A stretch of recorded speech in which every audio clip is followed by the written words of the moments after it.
12700K. 6900 XT, 4000 CL15.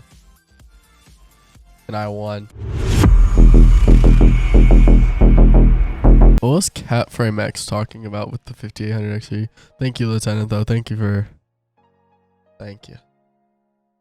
The Shadow of the Tomb Raider as comparison, the top 900K has around 200. Okay. I literally installed Shadow of the benchmark for this. Because the 5800X 3D is how much? What's the current frame rate? 290. Let's do some math here. Let's see.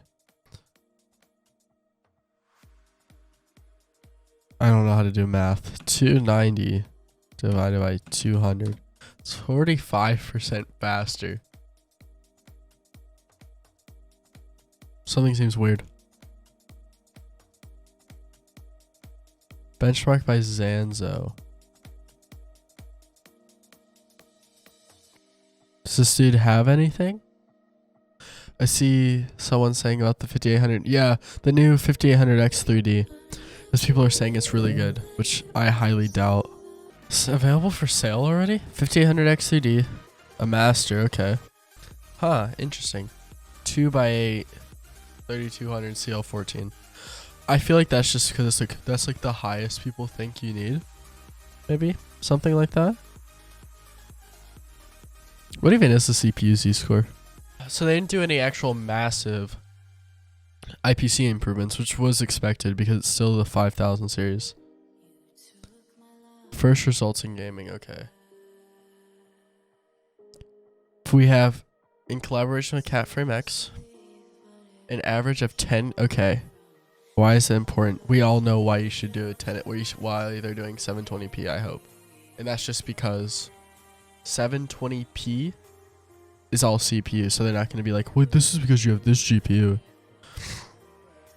Custom settings low. Try gaming and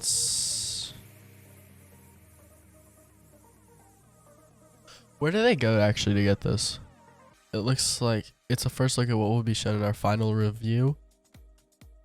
We'll do our typical benchmarks at 1080p Ultra. Why would okay. Does anyone know why these people are doing 1080p Ultra? Like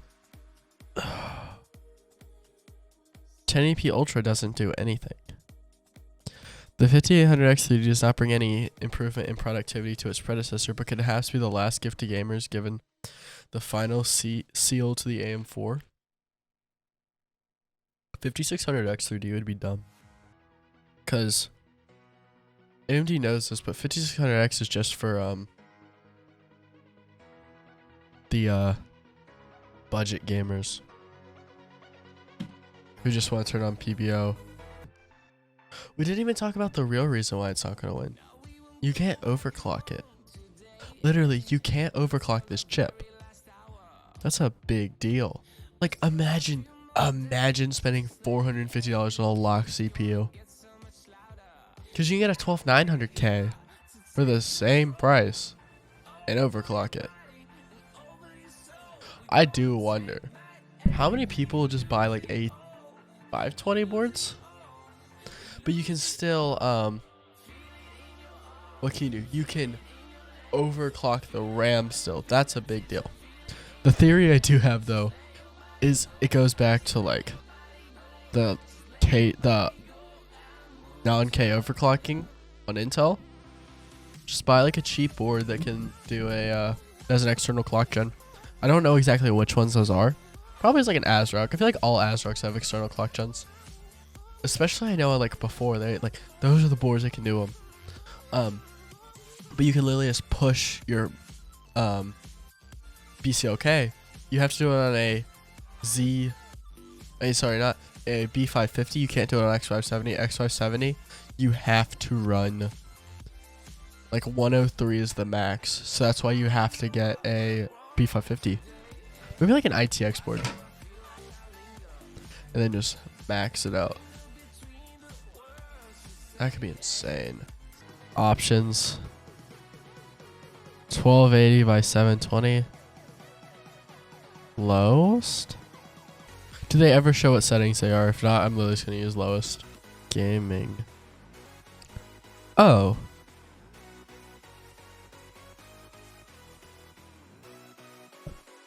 Oh. Were they using 4800 megahertz RAM?